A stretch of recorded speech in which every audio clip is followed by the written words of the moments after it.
Today, we are doing a way too early 2026 NFL mock draft for Hail Mary Sports' 5th birthday. Yes, that is right. It is the 5th anniversary of starting this show. So we're going to start out with the number 1 overall pick. This is going to be both cumulative from my 3-round mock draft that I did just about a week ago, and I changed a couple small things like Isaiah Bond, and then also basically where one of the quarterbacks landed. We'll talk about that, but it is essentially cumulative from that, and this is based on the current Super Bowl odds from a multitude of sports books. So let's get into this.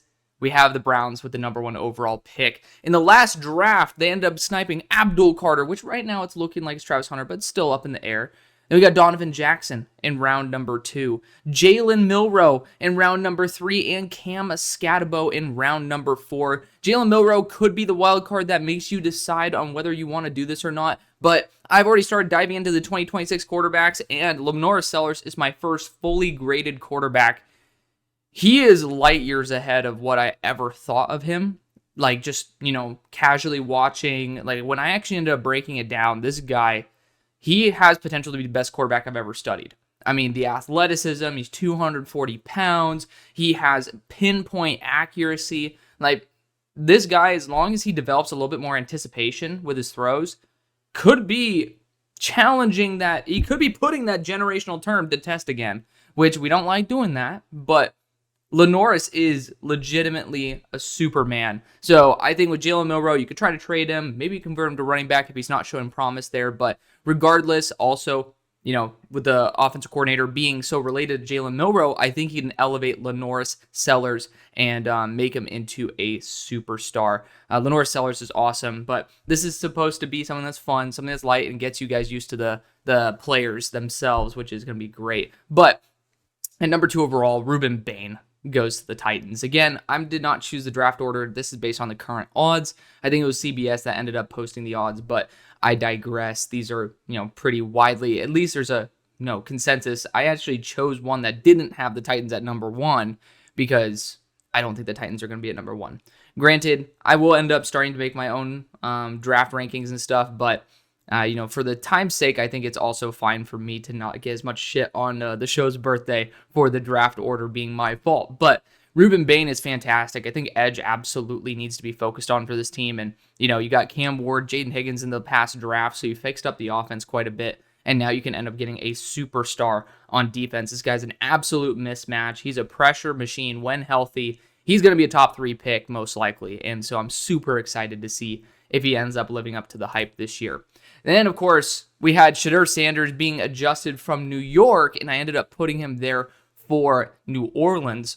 With New Orleans, I ended up having them trading Shedeur Sanders to the Las Vegas Raiders. Maybe it just didn't work out, but because because Garrett Nussmeier's dad is on the team, I actually ended up saying, you know what, Shedeur, goodbye. We're sending you to Vegas. Maybe it's 2 seconds or something like that. But if you have the number 3 overall pick, something didn't work out. Garrett Nussmeier is going to be the selection there. You pair him up with Jack Besh. You get Princey Umambi-Ellen, Emory Jones, and I substituted Tyler Shuck, which was the last pick, for Denzel Burke, which I do think getting some extra boundary corner help is always helpful. But Garrett Nussmeier, obviously you got the family connection, but this dude has the potential to be a superstar. The problem with Garrett Nussmeier, and by the way, should have said this at the beginning, Arch Manning's not included in this. We're assuming he's going in 2027. I ended up grading him out. Technically, he is my second fully graded quarterback, but just not enough tape to say, fully. He needs an extra year of development on top of this one. But I digress. For the current quarterbacks, outside of, of course, I just mentioned Arch Manning, I think Garrett Nussmeier has the potential to be the number 1 pick outside of Lenoris Sellers with the guys who I am at least keeping in that group. Caleb Banks goes at number 4 to the Carolina Panthers. Again, another team I do not see being at this point, but you guys end up getting Jalen Walker and Eli Kyle-Maynard, Terrence Ferguson. So, pretty much a retool on the offensive side for weaponry, and then you're getting yourself a captain of the defense. Defensive interior still is a huge issue to solve, and, not that big. You end up getting Tershawn Wharton and such, but I still think there's a massive vacancy there that could be alleviated with a talent as good as Caleb Banks. Coming into this draft cycle, we all knew he was way too raw. I was hoping he'd return. Deep down, I wasn't because, makes my job easier right now to be able to put him in 2025 mocks. But for 2026 and beyond. Like, Caleb Banks has the potential to be Jalen Carter-esque with the amount of like the freakish talent, the freakish quick wins. This guy's going to be an absolute stud. And so with you guys pursuing Milton Williams, I definitely felt like Caleb Banks was, going to be a focal point to add to that defensive front. Then we got the Jets at pick number 5.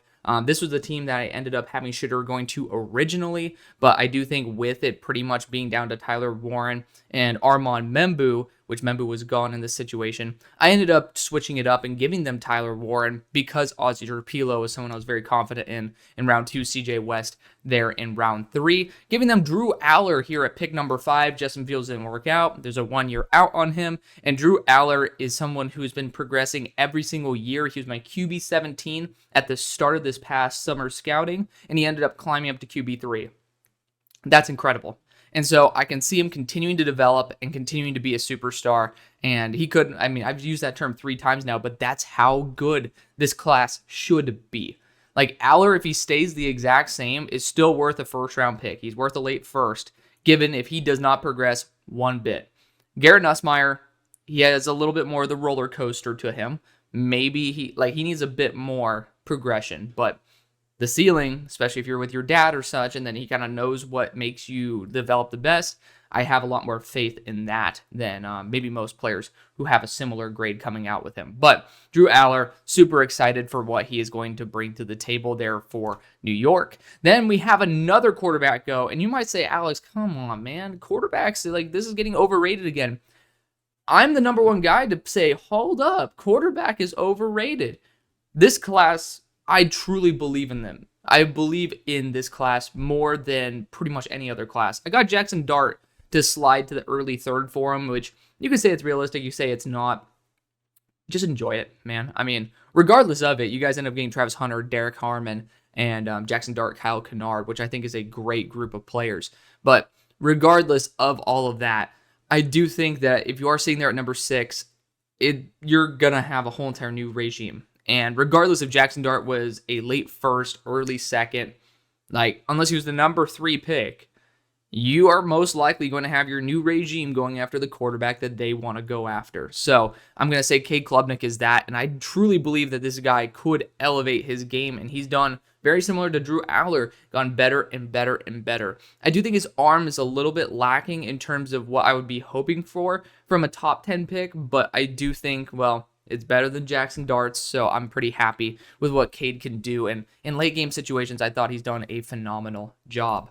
Then we got the Raiders, who, remember, if you guys watched the start of the video, ended up seeing that you guys ended up trading a 2nd for Shedeur Sanders. So you guys got Shedeur on top of Tetairoa McMillan, Travion Henderson, Anthony Belton, and T.J. Sanders.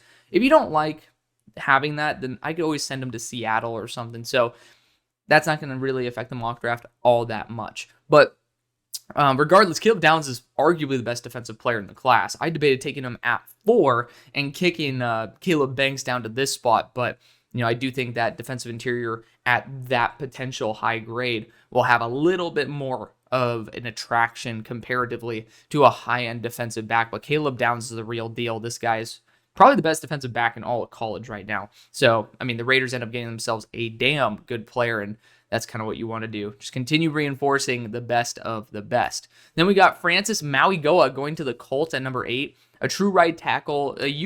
My problem with Francis is that he's shown some anchor issues, but he has the mobility that you're looking for in that right tackle spot. Braden Smith has just not really looked very reliable. You look at the draft class, it was Tyler Warren, and I ended up substituting it for Will Johnson because I needed a Will Johnson to land somewhere. Even though this is a spot where it doesn't need to happen, I do think Ballard's going to see if Will Johnson is there and be like, this is someone who fits the exact physical profile, the exact IQ profile that we're looking for. And our corners are coming up on contracts in the next year or two.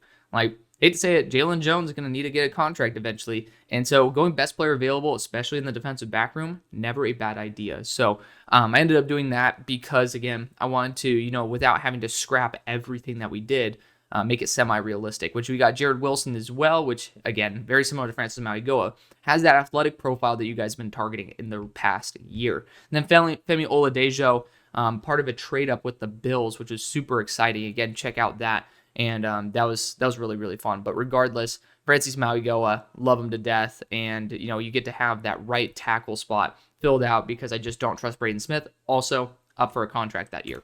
Then we got at number 9, the Jaguars. Again, I did not make the order. This is the current Super Bowl odds. The Jaguars go after T.J. Parker. Now, T.J. Parker, he's someone who has a lot of potential. Still needs to get a bit more consistent, but has those games where it's like 10 plus pressures. You're like, hello. So he has it there. And then I was thinking, based on if they ended up getting Mason Graham, Trey Amos, Jalen Royals, and Marcus Bowe, where would they be looking to improve? You could say quarterback, but we're not going after like quarterback 5 at this point. And remember, Arch Manning is considered going back in 2027 for this draft's purpose. So there's no quarterback that you'd be wanting to take over T-Law. You already got some firepower here. I don't think there's a receiver that's really getting me excited. And so where do I think you can potentially upgrade? At edge. I mean, Travon Walker hasn't fully been paid yet. So there's still the chance where if you guys don't fully believe in it, then TJ Parker is that perfect guy to be able to be plugged in, and you end up having a top-end edge rusher. At number 10, we got Peter Woods going to the Arizona Cardinals. In their draft, they end up going Josh Simmons early on to play that right tackle spot, Savone Ravel Jr. at that boundary corner spot, and Josh Farmer to play defensive interior. I will just say, I don't think it's one defensive interior position away, and I also think Josh needs a bit more development. We're going to go Peter Woods here, who I think is the highest floor defensive interior in the class, but I mean, Caleb Banks gives him a run for his money. Of course, this is not fully backed up by all 22. This is anecdotal. Well, Caleb Banks is all 22 because I was expecting him to come out. But Peter Woods, the new guys, I'm still updating, which, as you could tell, we're kind of still in 2025 mode, but this is more for fun than anything. I really liked Peter Woods from all the games I've seen. I've watched a lot of players versus the Clemson defense, and Peter Woods stands out. DJ McKinney. This is a name that you won't be hearing too much, but it's a name if you guys were following my cornerback rankings before all the craziness happened, which I will be redoing those, so keep your eyes out for that over the next week. But DJ McKinney goes at number 11. He is just near perfection at corner if he ends up getting a bit more refined. Just elite athleticism, ball skills, like just insane. He's an insane player. And when you look at the draft class I had for Atlanta, Mike Green, Landon Jackson fixing up that defensive line, Xavier Watts adding a good ball hawk over the deep part of the field, you are lacking still that true corner too, and DJ McKinney is just chef's kiss for that. So big fan of that. I do think this cornerback class is going to be much better than this year's. This year's class I was excited about because there were underrated names like DJ McKinney in the class, but no longer. Number 12, we got the Dolphins, and I'm sticking to my last way too early pick here, which was Caden Proctor. If you're sitting at number 12, it's pretty obvious that something went wrong. And you could have went after a corner here for sure, but I do think that if you're sitting at number 12, Patrick Paul failed, like most likely, or you're at least not attached to it. Caden Proctor is going to be I'm avoiding the word superstar, but he has all the makings of a top-end NFL tackle. He has the athleticism, the recovery speed, and the length to make it work. So I think he's going to be a great left tackle in the NFL. Or you could end up trying him at right tackle. The athleticism is absolutely there, but you fix the interior of the offensive line with Jonas Savania. You got your deep threat speed in Matt Golden, and then you got some defensive help with Jamari Caldwell in the draft. I really do think that this would be the best move if you want to continue making your team more formidable for the future. This is a fun name. Wendell Moe Jr., man. I did not expect I didn't even watch this guy at first, okay? Let me tell you, I was watching Junior Tafuna, and I'm like, this guy's getting fucking bodied by... He ended up actually having our edge rep. He ended up getting bodied by the left tackle. I'm like, oh, I like this left tackle. And then I ended up seeing him getting absolutely annihilated in the run game by this left guard. And I'm like, what? And I just couldn't take my eyes off Wendell Moe Jr. here. And it's like, I was just like gravitated towards him. I could not stop watching this guy. And he's like Tyler Booker, but like more athletic. And he's just a savage, and he's going to Tennessee. So Arizona, Tennessee, elite offensive line programs, right? Elite. Like the only spot, maybe if he wants to transfer to Ohio State, we can talk about that, right? But even then, he's going to be, I don't think he's athletically limited to the point where you can't use him in a gap system. Or excuse me, not in a gap system, in the wide zone, because he ended up doing very well, but in gap systems, this guy's elite.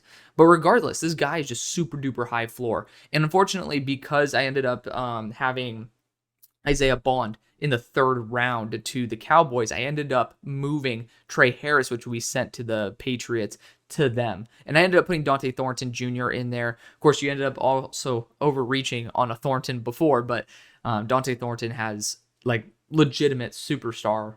Well, nope. We can't say that word anymore. He has legit wide receiver 1 potential given the athletic profile and the size. And the fact that he runs routes pretty damn well. But you compare that up with Jack Sawyer, Ariante Ursary, and Ashton Genty. You're having a really, really solid foundation there for the future. And then you pair up Ursary with Wendell Moe. That left side of the offensive line is just, you can forget about it. It's done for the next 4 years. Or maybe 3 because Ariante is going to on a 4-year deal in that case. But you're sold. So, and I was sold on him too. The Cowboys at number 14, you got Trey Harris in the third round, but I just said, that's not enough. I mean, you have nothing except CeeDee Lamb, Trey Harris in this situation. Of course, we ended up having that move up for Will Campbell. Not many people love that, but that's okay. I mean, there are things that you won't love during the draft day. So it's fun to test out some new theories. And then you got Caleb Johnson as well. So you got that offensive side really, really fixed up. I could have won a corner here as well, but I really did want to continue focusing on making the offense the focus for this team. Because you have Flus. You guys are going to be fine if you continue adding depth pieces there. I think Flus is a mastermind of maximizing defensive talent. It's on the offensive side that I really need to see a little bit more star power, and I think Carnell Tate would be kind of the dream guy outside of Trey Harris, CeeDee Lamb. So there you go. Number 15, we got Harold Perkins going to the Seahawks. This is super exciting. Again, if the Raiders fans don't like Shedeur to their team, I'm more than happy sending him here. But anywho, my goal was to be able to give a superstar versatile talent. Again, I'm using that term specifically this time because I think this is the case. Harold Perkins is an absolute savage. So I'm going to give him all the love that he deserves. He deserves the term superstar. Some of the other guys, not so much, but I digress. Someone with that ceiling to be a high-end NFL starter that is extremely versatile because he's a little bit undersized. So he's an elite edge rusher, but he's just undersized. They moved him to linebacker, has some good coverage skills as well. Like, you're looking at somebody for McDonald, and he's going to be like, fuck yeah, you pair him up with James Pierce Jr. off the edge as well. And then you also have him as that linebacker. I could just imagine a defensive mind like McDonald making this project that hasn't fully worked at LSU, but has had flashes turn into something that is an absolute reality and a nightmare for opposing offenses. You got Kelvin Banks there as well. Harold Fannin was a steal. Kevin Winston, Darian Porter, like, this is straight up an Avengers draft, and getting Harold Perkins on top of it, potentially Shedeur Sanders, could just make it all the better. At number 16, you got Lawson Lucky going to the Bears. And you look at what the Bears are kind of looking for. Defensive interior, edge, left tackle. I couldn't find a left tackle here. That was my goal. Let's try to get a good left tackle. This class is really good for right tackles. You got like Spencer Fano, a guy who didn't make it, Anthony Donko from Penn State. Like, really solid right tackle play. So keep that in mind. This is one of the teams I don't think that's necessary for. So where do I see some growth potential? We didn't go, like so I said, defensive interior, edge rusher, slot receiver, running back. We addressed that in the draft. And then you add in that left tackle spot, couldn't find it. Then tight end. Do we have a tight end 1? You have a hybrid tight end 1, kind of like a tight end 2 that works as a 1. Lawson Lucky he's the real deal, man. I mean, like, he made Oscar Delp look like mid as fuck. So got to give him a shout out here. And, with the amount of people saying Tyler Warren to the Bears, I'm like, all right, let's put our future hat on and take him here at 16. But tight end still is pretty damn solid in the first round. There's only going to be a couple of them, and I think in this coming draft as well. And Luke Hodge, he was a former Arkansas, now transferred to Ole Miss. He's going to be a very, very reliable target there for him. I mean, he was one of the, Arkansas had quite a few dudes, but so shout out to a friend of the show, Andrew Armstrong. He has an interview up on the show if you guys do like him as well. But Luke Hodge was the reliable target over the middle. And I think this is going to be a great landing spot for him. And I think he's going to have a great time there in Ole Miss. And I think he will elevate himself to being a first-round talent. With getting Ibuka, Judkins, and Turner, there's still that true tight end mold that I am dying to fill. And Luke Hodge fits it to a T. Then we got at number 18, Kevin Concepcion, KC Concepcion. who ended up transferring from North Carolina State to Texas A&M. And so our draft, we focused heavy on the offensive line. Josh Connerly, Tyler Booker. Granted, very different styles of player, but similar vision for the long haul. Then we got Savion Williams. I felt like the wide receiver core still needed some help. I don't trust Tank Dell to ever come back. And so I'm looking at someone who could work from the slot, work on the boundary, just be a flexible piece. And that's what Casey Concepcion absolutely can be. I'm excited to see what he can do at A&M, but I will admit I thought there were a lot better places for him to go. So, number 19, we have the Steelers, which, again, you could also say this is a landing spot for trading for Shadur, but we got Will Howard, and we got Jahdae Barron to work in the slot, and we got Jordan Phillips to work on the nose. I thought about going after an edge rusher here, but I really loved the idea, because Jermon McCoy is not the most athletic guy on planet Earth, but he's physical, he's smart, he has ball skills. And I could just imagine Jahdae Barron, Joey Porter Jr., Jermon McCoy, like, elite corner core. Might be the best corner core in the NFL in 2 years, right? Because you got to get them developed up a little bit. So I love the size. I love the physicality. I love the strength. And then for all of them together, I love the ball skills. You have Will Howard. If you're at number 19, I'm not desperate to go after a QB. I assume whether it's Aaron Rodgers, whether it's Will Howard, they're making it work, right? You're in the playoffs. Jordan Phillips, take it or leave it. But Jermon McCoy is someone who I would love to have paired up on the boundary there. And just, again, you're building a potentially elite cornerback core. And, corners are expensive now. So it's not like you can make the money argument anymore. They cost a lot of money. The Buccaneers go LT Overton at 20. Not necessarily the move I would normally go for him, but I thought the value was too damn good. Jahad Campbell is a little bit too much of a question mark whether he's going to be a full-time edge or a full-time linebacker. I don't even know if there's going to be a hybrid role available. Then you got Max Hairston on the boundary, and then you got a veteran in Demetrius Knight Jr. there in the third round.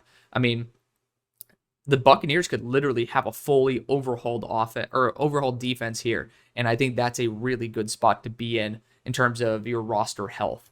At number 21, we have the Vikings, and I ended up going after Zabel and Ransom because that cornerback value in round 3 is just butt cheeks. I am not a fan of it. So we ended up going after Davison Igbinosun that I am praying gets his head and ass wired together because he looks, you can see, he's a little bit of a skinny fella, but he is very physical. And I mean, like, latches onto you physical. And if there's somebody who I trust to maximize a physical corner and make sure that you can refine them properly, probably going to be Flores. So I'm going to be giving him that awesome, extremely high upside player that just hasn't lived up to the potential that the 5-star should be.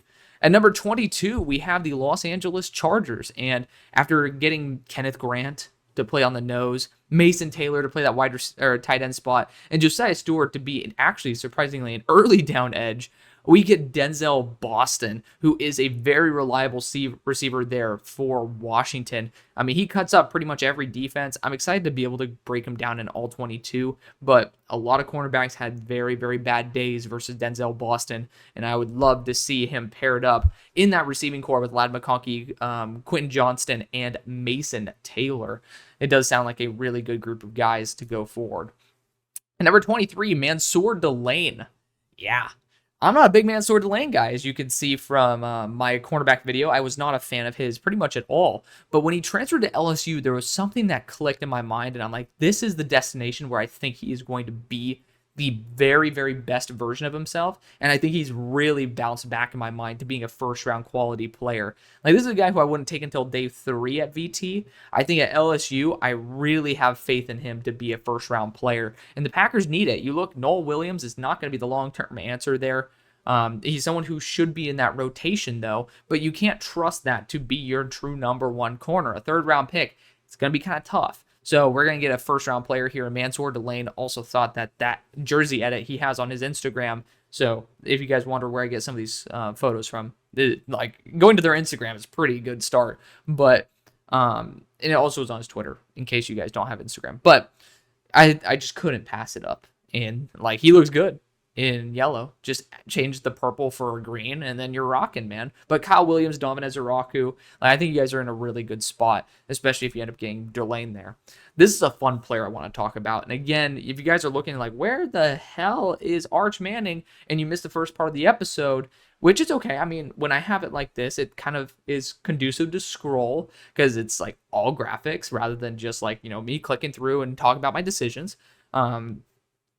I ended up having him going for 2027. And allows us to talk about some more players here. It puts us in a unique spot for certain teams where you might be like, I could have had a good quarterback here. And for the Rams, I think there is a really good one. Sam Levitt is a huge playmaker. I mean, the high-end reps that this guy has is just mind-boggling. So I'm super excited for Sam Levitt. And then on the Rams, this is now, if you're at number 24, you got Arroyo, you got Burden, you got Riley. Like, this is where Matt Stafford probably is like, yeah, I got like 1 or 2 more years left. Like, I can't blame my organization for starting to look at a QB, right? This is where, like, this current year, 2025, I can't see it, right? He just came back.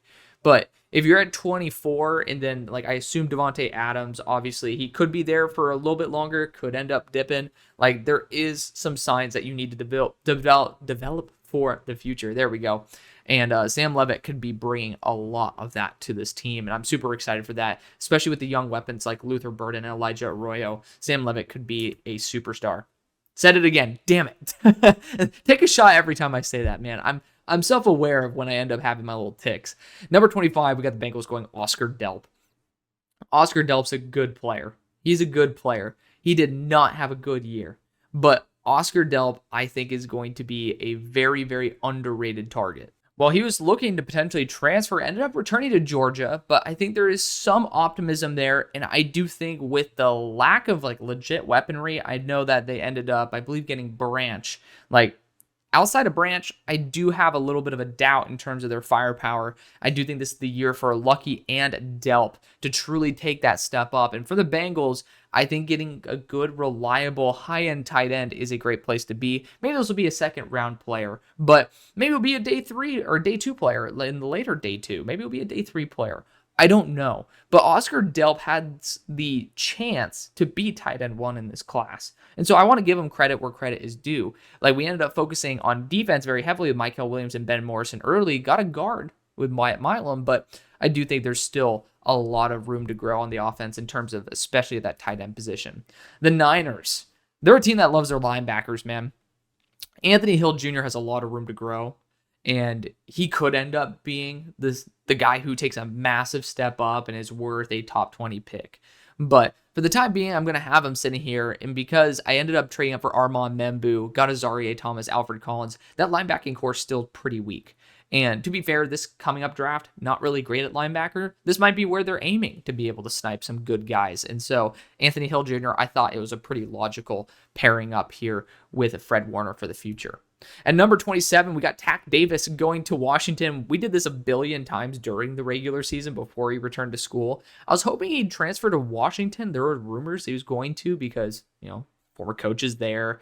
His former teammate Ephesians Prysock is there. I'm really surprised he didn't end up going there. And based on our draft class, I still ended up neglecting that boundary corner position. So it sucks, but I do think that, addressing it with someone who's 6'4", who's 200 pounds, super high IQ, that's definitely someone who I think with a bounce back year, which he needs to have, could end up vaulting himself into the late first. Then we have the Lions, and I just said, we have a lot of speed, with Jameson Williams. Let's do it again. This is I believe the only 99 speed receiver in all of CFB 25. Nick Harbor. Nick Harbor is, I didn't see him being that crazy, which is why he's number 28. If he was a dynamic receiver I believe he's 6'4" and 220. Forgetting off the top of my head, feel free to correct me, but he's a well-built guy, and then he ends up running. He might be running the 4.2s. This guy flies. There's a chance that this guy could end up vaulting himself into the top 10, right? But I'm saying that the potential chance is, and you weigh out the likelihood, I end up having him being here late first. And I do think that a more big physical receiver is something that could absolutely help out this team in terms of their chances for a Super Bowl. And then you add on the speed, I call it a day. You have Shamar Stewart, you got Tate Ratledge, I call Nick Harbor an absolute success. Then we have the Baltimore Ravens, and David Bailey has a crazy high win rate, right? This guy's been super talented and super effective there for Stanford for such a long time. He's transferred to Texas Tech, which Tech does a very good job at developing their edge rushers. They're very underrated in that category. And remember, they just had a player in the top 10. So Texas Tech player here, not too shabby because it's not like David Bailey's ass. He just is at a program where he wasn't really able to be an NFL edge rusher, which I hope he's going to have the chance here in, where is Texas Tech? I'm forgetting off the top of my head, but out in the middle of bumfuck Egypt. That's where it's at. But regardless, I live in Texas too. I should know this. And I do know it. It's just slipping my mind. But you pair him up with Nick Eamon-Warry, JT Tuimoloau, who can kick inside, and Cam Williams, who is still developing, being able to be that long-term option. And again, left tackle, not very good in this class. Right tackle, plentiful. That's why I was like, with Cam, I want him to grow and develop to be that left tackle / guard spot. But with David Bailey here, I do want him to be more that outside linebacker presence as an edge rusher more than, just a straight up heavy, Calais Campbell-y type of player, which I have more of a vision for JT Tuimoloau if it gets to this point. But high value player, really good player nonetheless. Let's talk about pick number 30, where we go Dalen Everett going to the Buffalo Bills. I neglected corner. I went Malachi Starks, who also former teammate of Dalen Everett. Darius Alexander, Jordan Birch fixed the defensive line and got a great safety by a trade up. I ended up then addressing that cornerback spot with Dalen Everett, which I think is phenomenal because Dalen Everett's great. I mean, he is physical. He just needs to work on his ball skills, and he's going to be great. I mean, there's not much wrong with Dalen Everett. He's a very safe corner, which at 30, I call that kind of like the Trey Amos aspect. But at number 31 for the Chiefs, we ended up going Gabe Jacos. Again, remember, these are just Super Bowl odds, not my own rankings like I normally do. But Gabe Jacos is awesome. He's a very good player. We've been, even back when he was a true freshman. Shout out to the Discord people. We ended up watching Jerzon Newton. We were like, dude, this Gabe Jacos guy is just popping out of nowhere. We call him Jackass back in the day.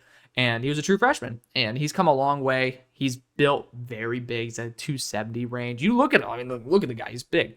And he's going to fit like hand in glove on this team. You pair him up with Omar Norman-Law, who's developing on the inside, DJ Giddens, Colston, and Loveland via that trade up, who are going to be able to play a key impact on the offense. And this is just a great way to continue giving yourself a chance at winning that chip.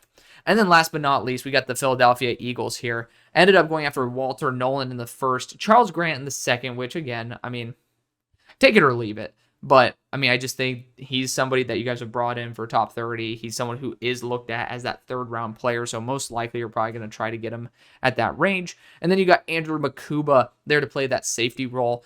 I think that tight end still should be a focus, but I did not see one that I fell in love with to that point. What I did see is that you might have there's a chance that it's only one more year left of Lane Johnson at this point. And Spencer Fano has been statistically fantastic as a right tackle. And so you have your future guy there. And you have Charles Grant, who could end up being that flex guy across the whole line of scrimmage, which you need that. I mean, even though you're kind of calling it, quits essentially, and probably putting him to guard, which he's 300 pounds, probably going to be where he plays anyway.